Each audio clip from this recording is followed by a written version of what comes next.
तो hey guys बर्तमान आम आसी आपण को पहुँचे देली कौ जगार ना जो जंगल रे केवल पुड़ा है आउ पुता है कौ गुड़ा को ना अवश्य ओभर सब जगह पुड़ा पुती ना री। तो ये जो मो पछक देखा जगटा गाइज यहाँ टोटाल सेठू आग को 1 किलोमीटर पर्यंत टोटाल हूँ हंटेड। ये जंगल देखिपे ये तो भाला फिल्ड देखले बर्तमान जंगल देखो एठी गोटे गाइज भी पोता है जोड़ी मुझे आसती निजे मो काका जड़े लगे ये मुझे पोतिक जा निजे।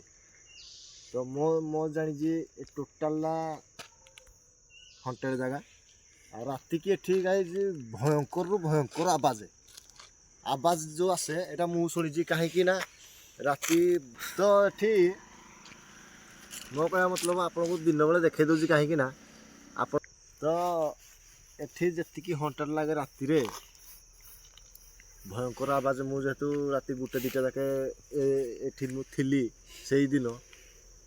माने एमती गोटे पवन आसिक एमती आवाज आसला ए जंगल रु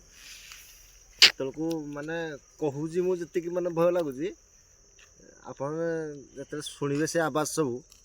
आहरी भयंकर लगे से आगे भी बर्तमान भी नगद पुड़ा पुड़ी हो देखे दीदी चलो आगे जा आगे देखा आठी तो स्टोरी कह गले भयंकर स्टोरी अच्छी यार ये जंगल जेहेतु SST मानकर आम कोसलार SST मानकर जंगल एठू पाखापाखि 4-5 किलोमीटर नबीजी। तो आमे भी बर्तमान आसी पहुँचीचु 4-5 किलोमीटर दूर रे। तो मु जोड़ा कही आपन को 10 किलोमीटर 12 किलोमीटर हम जो जगटा सेठिकी आम जीवु।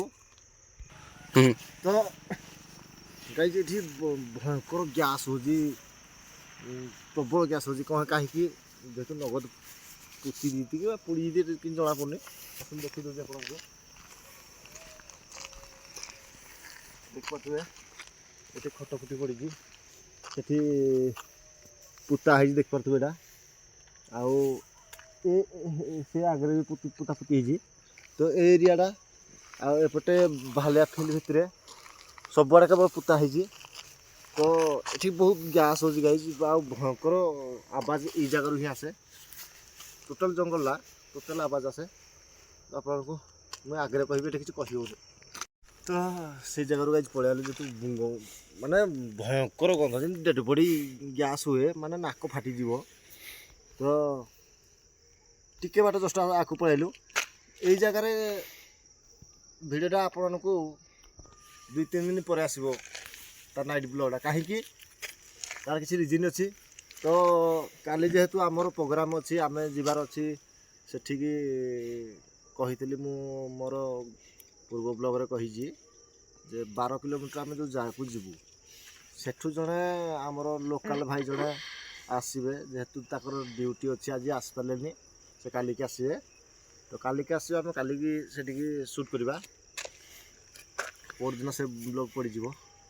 आ ब्लॉगटा कालिकी पड़ो कहीं मो कह मतलब हो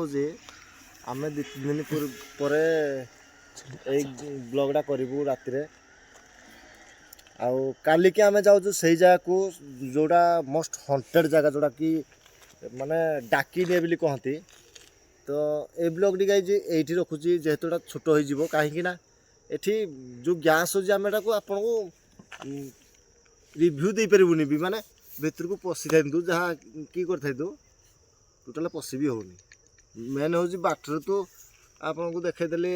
पुता पुती आपन देखिले से जगार जो गैसटा हूँ हूँ बाट से जगार आम करके जीवा कथा किंतु जाई ही पारुनी। तो 2-3 दिन पर गैस फास जाऊ टे करा काली देखिए एंजॉय करतु आज ब्लॉग काली ब्लॉग पोर दिन पड़ज यार सॉरी कालीर ब्लॉग पड़ो पोर दिन रोची गाइज काली देखा आप नेक्स्ट नुआ जगार नुआ ब्लॉग रे बाय।